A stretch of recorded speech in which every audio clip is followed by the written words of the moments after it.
Bismillahirrahmanirrahim. Baik, yang pertama jumlah Al-Fatihah, jumlah ayatnya ada 7 ayat. Berapa ayat? 7 ayat. Berdasar keterangan langsung dari Allah di Al-Quran surah ke-15 ayat 87. Walaqad atainaka sab'an minal mathani wal Qur'anil azim. Sungguh Muhammad sallallahu alaihi wasallam kami telah anugerahkan kepadamu khusus atainaka, khusus kepada Nabi Muhammad. Jadi ini memang kekhususan Nabi Muhammad sallallahu alaihi wasallam yang tidak diberikan pada nabi-nabi dan rasul-rasul sebelumnya. Gak dapat, cuma Nabi Muhammad saja. Maka berbahagialah kita yang memiliki nabinya Nabi Muhammad sallallahu alaihi wasallam. Spesial. Jadi kalau sudah ada Nabi Muhammad dengan syariatnya, gak usah baca-baca lagi yang sebelumnya. Ini sudah dapat yang paling spesial, pilih yang biasa. Kayak beginilah, udah dapat kelas eksekutif, malah masuk ke ekonomi. Ya, ini kan fatal gitu. Udah dapat eksekutif, kenapa ditinggalin? Masuk ekonomi. Misal gitu kan, itu gambaran saja. Dan ada yang lebih parah, diberikan jalan yang baik yang benar, milih yang salah. Syariatnya Isa alaihissalam selesai. Syariatnya Musa tuntas. Sulaiman alaihissalam selesai, paripurna. Ditutuplah, disempurnakan dengan syariatnya Muhammad sallallahu alaihi wasallam. Ini penutup yang sempurna, yang paling bagus, keterangan ada semua. Ambil yang itu. Di sepanjang ada syariat Muhammad sallallahu alaihi wasallam, yang lainnya selesai. Apa di antara keutamaannya? Kata Allah, saya berikan spesial khusus untuk Nabi Muhammad. Jadi nanti ada keutamaan beberapa yang melekat pada Nabi Muhammad yang nabi lain enggak mendapatinya. Yang paling utama di antaranya Al-Fatihah. Kata Allah, sab'an minal mathani, 7 ayat yang diulang-ulang. Ulang-ulang setiap hari, setiap waktu. Tidak ada satupun 7 ayat diulang-ulang dalam satu surah, terus dibaca, diulang, kecuali Al-Quran. Dan bahasanya indah. Sab'an minal mathani, bukan sab'an minal mukarrar. Padahal bisa mukarrar itu diulang juga. Kenapa menggunakan kata tasniyah? Tasniyah itu bukan sekedar diulang, sesuatu yang mengandung keindahan. Sesuatu yang mengandung pujian. Dan sesuatu yang terus diungkapkan tanpa bosan kita kemudian menyampaikannya. Itulah mathani. Wah, jeli benar bahasa Quran itu, diksinya tepat. Makanya tidak pernah ditemukan ada orang mengulang Fatihah dalam sehari 17 kali tapi bosan. Gak ada. Pernah nggak ada dapat pengaduan misalnya? Bahkan dari anak kecil sekalipun. Mami, papi, papa, mimi. Misalnya kan datang. Aduh, aku pusing. Kenapa? Baca Al-Fatihah. Tidak ada. Yang kecil, tidak. Yang remaja, tidak. Yang tua pun tidak. Coba Anda bayangkan, kalau orang sudah tua misalnya, sepuh taruhlah. Dari mulai balighnya, misal balik 10 tahun. Usia sudah 70 tahun. Muslim dia, berarti 60 tahun. Setiap hari baca Al-Fatihah, 365 hari. Seharinya 17 kali. Kalikan. 17 kali 365 ya dikalikan kemudian 12 kali 60. Nanti besok kasih tahu saya. Udin aja susah tuh nyarinya tuh. Nggak mudah itu. Tidak mudah. Berapa kali coba bayangkan. Saya nggak usah bicara 60 tahun lah. Yang mau saya maksudkan, pernah nggak ada orang 60 tahun muslim mengeluh sakit kepala karena baca Al-Fatihah? Sehari 17 kali. Kalau ini bukan firman Allah, mustahil. Dengan cara apa lagi membuktikan kepada manusia bahwa Islam agama yang hak. Al-Quran mukjizat yang benar. Kalau ini buatan manusia, pusing. Karena sifat makhluk beda dengan khalik. Ciptaan makhluk gak akan sama dengan ciptaan khalik. Dan Al-Quran itu bukan ciptaan, bukan makhluk. Al-Quran itu firman, apalagi firman. Buatan Allah saja tidak akan sama. Makhluk saja gak sama, apalagi firman. Nih kita ciptaan Allah nih, makhluk kita ini. Manusia gak akan bisa buat seperti kita, gak akan sama. Bikin nyamuk aja gak bisa. Bikin nyamuk coba yang tidak kaku. Terbangnya cepat. Anda bayangkan, belum ditepok udah terbang. Nyamuk. Pak, pipi kita aja yang sakit, dia aja enggak. Bisa terbang, bisa gak manusia bikin begituan? Gak ada. Amerika negara adidaya membuat prototipe nyamuk. Gak ada. Paling banter baygon. Meraket. Itu aja, nyamuknya enggak. Itu baru makhluk, sedangkan Al-Quran bukan makhluk. Al-Quran itu firman, siapa yang bisa kemudian menyamainya? Nggak bisa. Makanya yang dibuat oleh manusia bacaan-bacaan, jangankan 17 kali, baca sehari 3 kali, pusing Anda. Baca. Buku paling bagus semuka bumi, baca novel. Ketika cinta bertasbih, ketika tasbihnya hilang, ketika ayat-ayat macam-macam lah, baca aja pokoknya lah. Baca. Iya.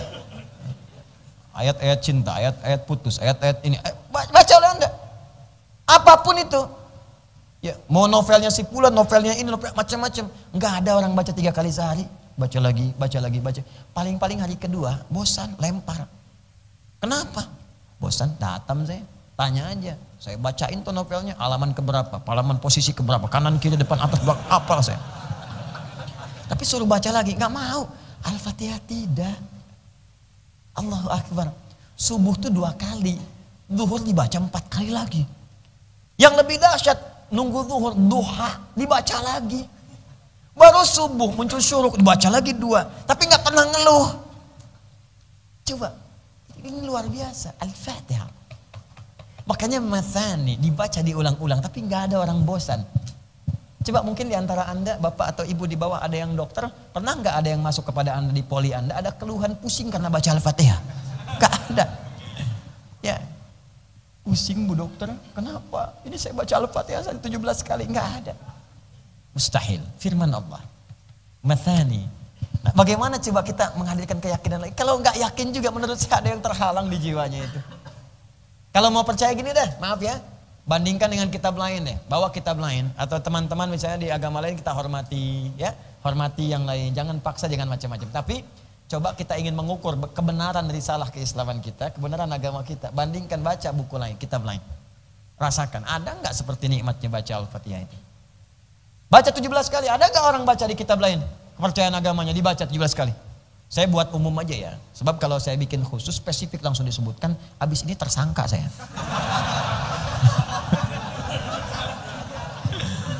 Ya, kita harus nututannya yang baik-baik ya. Jadi kita umum saja bikin ya, bikin umum, tapi untuk perbandingan bikin ya. Jadi spesifik, baca, nggak ada. Yang kedua, ingat ya, karena sifat-sifat itu melekat pada firman Allah Subhanahu wa taala.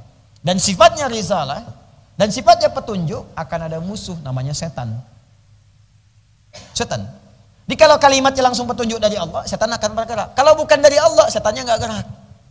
Makanya Al-Fatihah itu, nggak ada orang bosan baca Al-Fatihah. Baca Al-Quran nggak ada orang bosan. Tapi ketika dibaca, ngantuk. Silahkan cek, cuman Al-Quran. Nggak pernah bosan, tapi kalau dibaca, ngantuk. Silahkan cek. Toha. Itu baru 2 huruf tuh. Ada yang baru sehuruf, wah udah berat kepalanya. Nun. Baru nun tuh. Ya, udah berat kepalanya, ngantuk.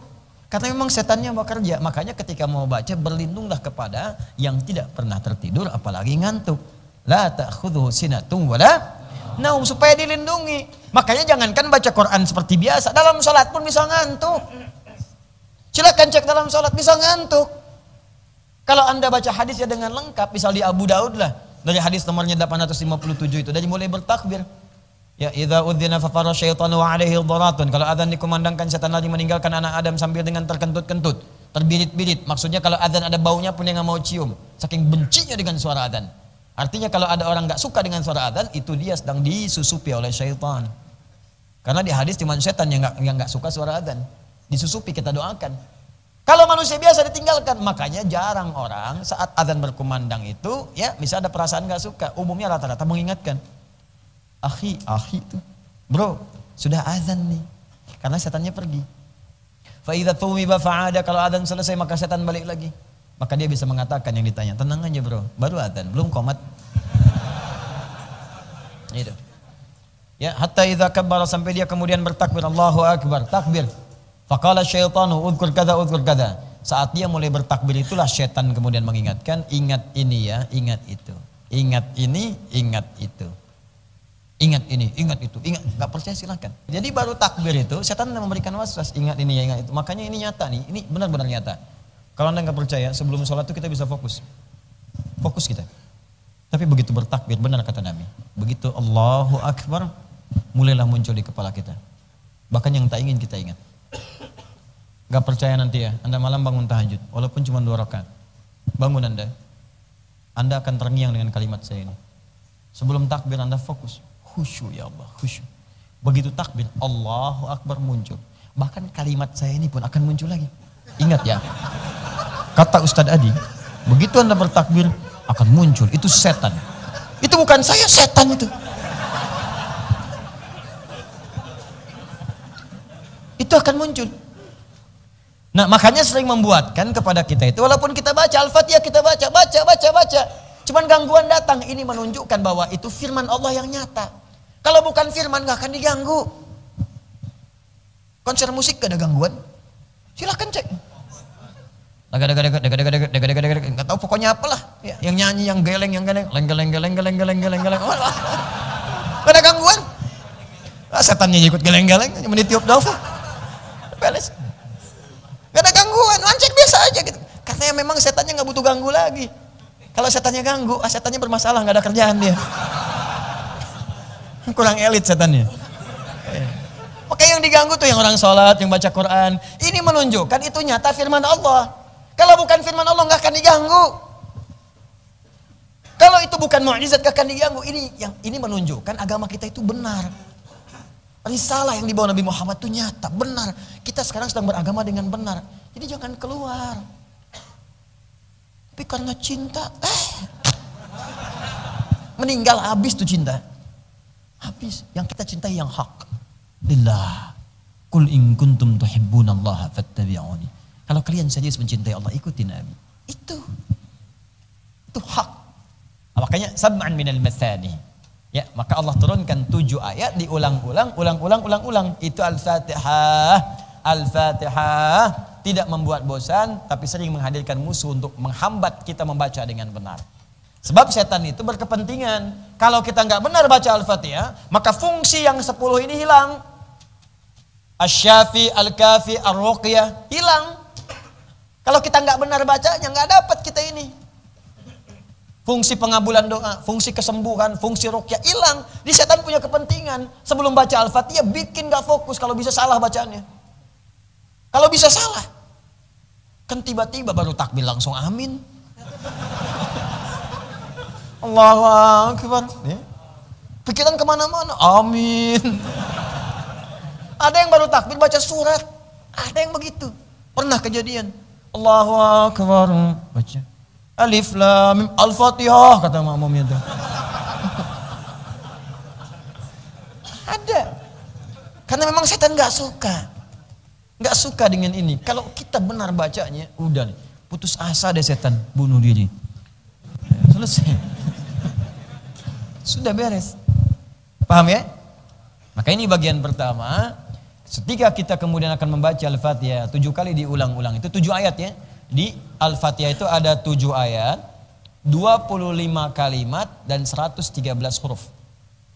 Al-Fatihah. 7 ayat, 25 kalimat dan 113 huruf. Kalau mau dihitung silakan aja. Ya, itu. Supaya lebih cepat. Nanti di sini dibaca nih, ya, baca di paragraf yang terakhir atau saya bacakan. Saya menghafal ini ya, pelan-pelan, cuma kadang-kadang orang nggak percaya gitu ya. Makanya kita bawa kitab untuk bacakan lagi.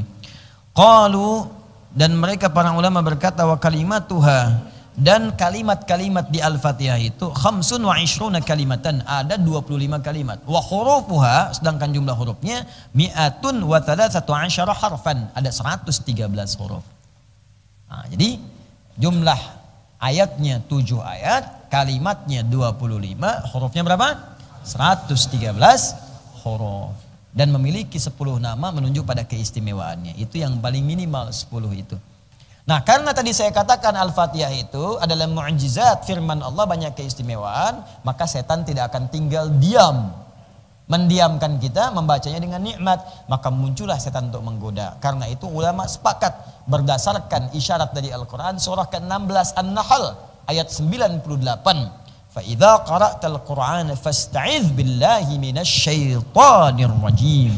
Maka jika Anda ingin membaca Al-Qur'an itu, maka mulailah dengan berlindung kepada Allah dari godaan setan yang terkutuk, supaya kita bisa fokus mendapatkan isinya, diamalkan dalam kehidupan kita.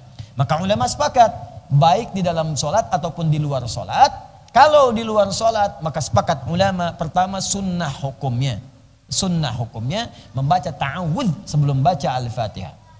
Ya a'udzu billahi minasyaitonir rajim, baru Al-Fatihah. Jadi kalau nanti mau baca, misalnya ada orang sakit, kita mau bacakan itu, berdoa pada Allah supaya sembuh. Sebelum baca Al-Fatihah, ta'awudz dulu. Ya a'udzu billahi minasyaitonir rajim, baru bismillahirrahmanirrahim, alhamdulillahi rabbil alamin, sampai ujungnya. Kalau ingin meruqyah diri sendiri misalnya, saya nggak enak nih, hati gelisah, nggak enak, nggak tentram, pikiran pusing, nggak nyaman karena hal yang tidak kita ketahui. Yang tidak kita ketahui, situasi normal tapi hati nggak enak. Ingin meruqyah diri sendiri, bacakan Al-Fatihah. Sebelum Al-Fatihah, ta'awudz, a'udzubillahi minasyaitonir rajim. Lalu mulai bacakan dengan ikhlas, dengan tenang, niatkan karena Allah. Begini caranya. Kalau ingin jadi obat, minta saat baca mohon kesembuhan. Bukan dibaca biasa. Sambil baca misalnya, ya bismillahirrahmanirrahim, sambil berharap mohon ya Allah sembuhkan saya, tenangkan jiwa saya. Khususnya ketika masuk pada kalimat iyyaka na'budu wa iyyaka nasta'in. Nanti saat masuk kalimat itu saya bacakan hadis qudsinya. Begitu sampai ke kalimat itu berhenti sejenak. Ya, saya sarankan berhenti sejenak. Iyyaka na'budu wa iyyaka nasta'in, minta sejenak pelan-pelan. Sehat, minta sehat. Susah, minta mudah. Ada kesulitan, minta dibukakan oleh Allah. Minta, baru teruskan. Ihdinas siratal mustaqim, siratal ladzina an'amta 'alaihim ghairil maghdubi 'alaihim waladdallin. Ya. Amin. Istajib ya Allah, kabulkan. Itu caranya. Nanti kalau sudah selesai, kita ajarkan sama-sama. Saya ajarkan bagaimana menjadi syifa, saya ajarkan bagaimana untuk meruqyah ke dalam diri kita sendiri supaya melahirkan ketenangan. Kadang-kadang enggak mudah dibincangkan. Enggak mudah. Bincangnya mudah, mungkin dipraktekannya tidak mudah. Nah, ini bagian pertama. Jadi kalau kita ingin baca, ya, apapun dari ayat Al-Qur'an, karena kaidahnya fa idza qara'tal Qur'ana fasta'iz billah. Kalau Anda membaca Al-Qur'an itu, maka awas, berlindung pertama kepada Allah. Ya, awas. Di ayat 99-nya, awas. Allah katakan setan itu enggak punya kuasa. Enggak punya sultan, enggak bisa. Bagi siapa? Bagi orang yang beriman dan bertawakal kepada Allah. Makanya baca Al-Fatihahnya pakai iman, yakin. Kalau mau sembuh, yakin sembuh. Bilillah, karena Allah akan menyembuhkan. Bukan karena Al-Fatihahnya, Allah pasti sembuhkan. Allah yang berjanji, pasti Allah menepati. Kalau manusia, kau yang berjanji, kau yang mengingkari. Allah tidak. Allah berjanji, Allah menepati. Innallaha la yukhliful mi'ad. Karena Allah tidak mungkin mengingkari janjinya. Quran surah 3 ayat 9. Paham ya?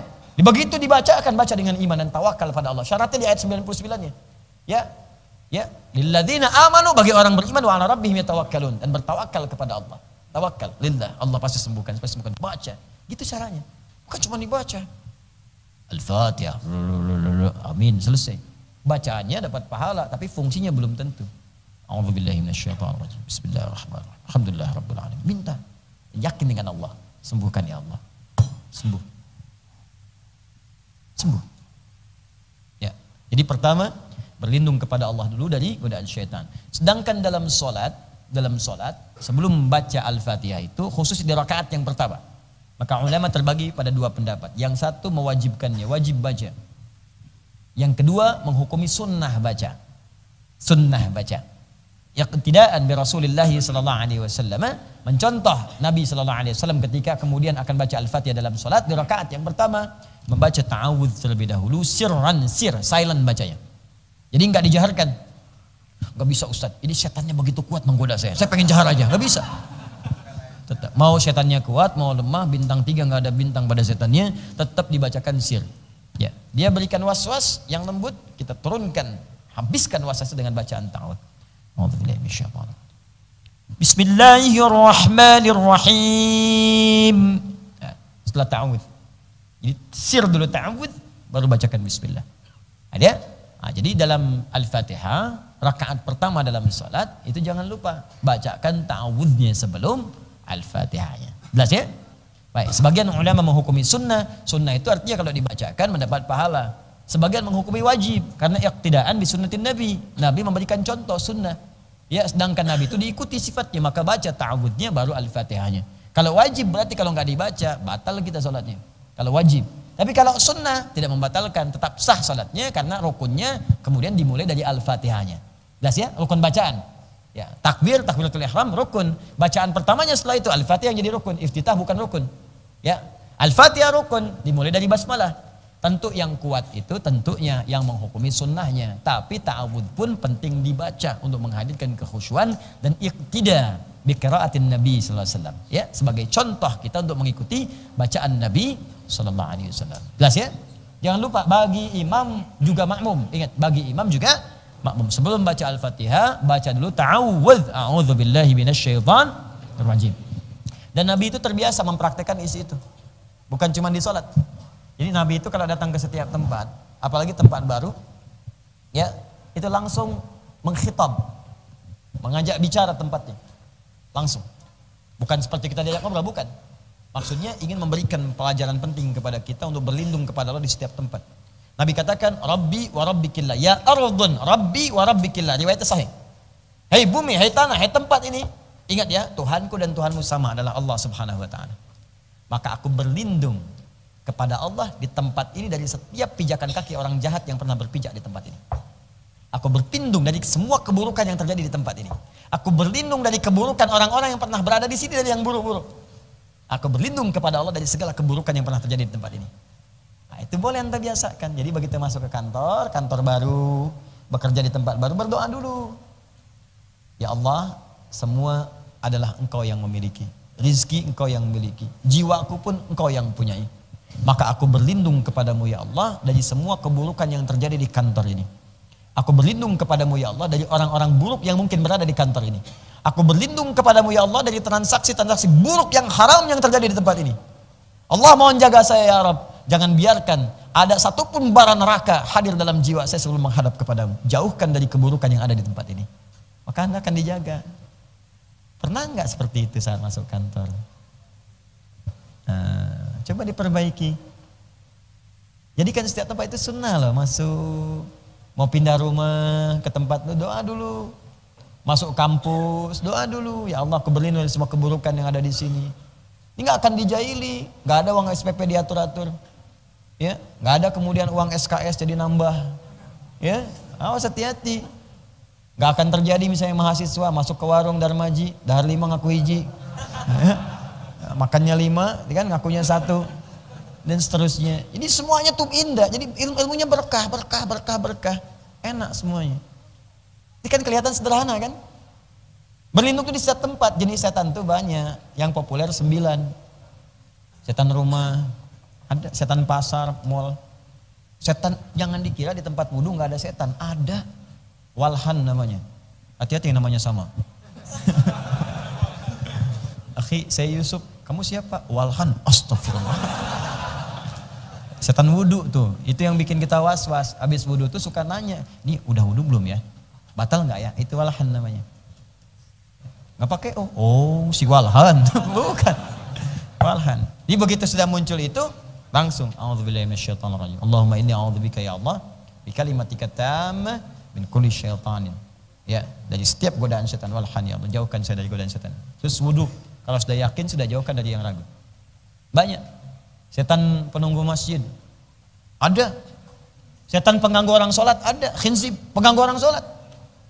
Gangguin orang sholat tuh. Dari mulai takbir tadi. Yang disebutkan Nabi khinzib tuh. Hatta la yash'ural musalli kam rakatan yusalli. Sampai orang sholat, ada yang gak sadar berapa rakaat sedang menunaikan sholatnya. Ada. Gak percaya, terjadi. Mungkin Anda sendiri pelakunya.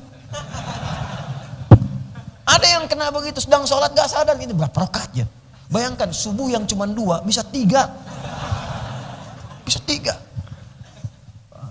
Begitu itu khinzib tuh. Kalau di masjid nambah, bukan cuma godain orang sholat. Yang pertama dikoda DKM masjid. Hati-hati ketua DKM tuh. DKM. Sebab kalau jamaahnya digoda, hilang 1 datang yang lain. Bisa jadi hilang 1 tumbuh 1000, bisa jadi. Tapi kalau DKM yang digoda pecah di dalamnya, masjidnya pecah, semua orang malas datang. Ngapain ke sana? DKM-nya aja ribut. Gak nyaman, gak nyaman tuh. Padahal semua tersedia dengan baik. Datang ada, snacknya ada, bukaan bagus, tempat nyaman, mau nginep juga bisa. Ya, toiletnya bagus, wudunya enak. Datang dikasih snack, ustaz datang sendiri, nerangin sendiri, nulis sendiri, ngapus sendiri. Ya, semua ada. Tapi karena yang mengelolanya itu kemudian tidak baik atau terpecah belah, orang malas sudahlah gitu. Dan tersebarlah keburukan-keburukan itu. Satu bicara yang lain, gak usah datang ke situ tuh, saya aja gak nyaman di situ. Banyak semuanya nyebar. Itu khinzib namanya. Setan rumah, dasim, ada. Berlindung, masuk rumah tuh berlindung, jangan dikira gak ada setan. Dan yang paling bahaya di hadisnya, ketika Anda masuk ke situ, tidak berlindung kepada Allah, maka setan satu berkata pada yang lain. Setan satu berkata pada yang lain. Artinya, dari tempat Anda pergi itu mungkin ke mall, setannya bisa ikut. Ibu yang di bawah, Bu. Ya Ustaz. Hati-hati. Ibu pergi ke mall, jangan dikira pulang ke rumah gak ikut setan. Bisa ikut, Bu. Kalau gak berlindung kepada Allah, ikut sampai rumah. Itu yang membuat ibu sering kepikiran. Sampai sebelum tidur masih diungkit depan suami. Papa, tahu nggak tadi mama? Waktu sama ibu-ibu itu Pak ya, jalan ke situ tasnya bagus banget Pak. Cuman nggak sempat beli. Mama, tas itu tidak penting. Yang penting apa yang mama miliki sekarang bisa membawa kita ke surga. Catat. Iya Pak ya. Betul, mama salah Pak. Ya mudah-mudahan tas ini pun walau sudah 10 tahun bisa membawa kita ke surga ya Pak. Iya mah. Tapi Pak, yang tadi itu memang bagus banget nih Pak. Ada lagi. Itu setan mal ikut ke rumah. Terus duet lagi sama dasim setan rumah.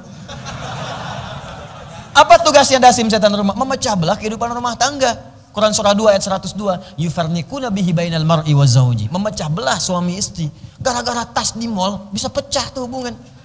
Gak saling sapa semalaman. Anda bayangkan. Mama ini gimana sih? Dari tadi kan papa bilang yang penting ke surga. Papa gimana sih? Oh, rame. Sampai subuh tuh. Anda bayangkan. Maka berlindung kepada Allah. Ada caranya masing-masing, ada caranya. Kalau setan rumah, salam. Assalamualaikum. Biasakan ya masuk rumah, masuk kamar tuh. Ya kalau kamar-kamar banyak biasakan masuk. Assalamualaikum. Assalamualaikum warahmatullahi wabarakatuh. Buka aja. Rapikan. Kasih moratal biar teduh. Si moratal. Kalau bisa sekarang desain rumahnya, ada sound misalnya, sound yang intinya. Terus kemudian cabangkan itu ya ke setiap ruangan-ruangan. Di atasnya ada speaker itu indah tuh. Kalau nggak percaya silahkan Anda coba. Nanti akan ada perubahan. Enak. Jadi tenang, masuk ruangan manapun ada tenang. Ya, kalau belum ada speaker itu, boleh aja speaker aktif simpan di setiap ruangan. Jadi begitu Anda masuk, dia muternya 24 jam. 24 jam. Itu rasanya indah ke jiwa. Saya tuh pernah pulang tuh, dakwah malam-malam. Tengah malam saya pulang. Begitu saya masuk, hari itu saya belum baca Quran. Terus masuk ke situ, speaker itu berputar. Pas masuk ke satu surat. Saya diam sejenak, saya teteskan air mata tuh. Saya tunjuk. Saya lihat istri saya, anak saya sudah tidur. Saya bayangkan, saya bisa ikut kalian gak ke surga gitu kan. Khawatir kita itu kumpul di dunia tapi di akhirat terpisah. Pertama saya tunjuk speaker ini. Kamu dihisab juga enggak.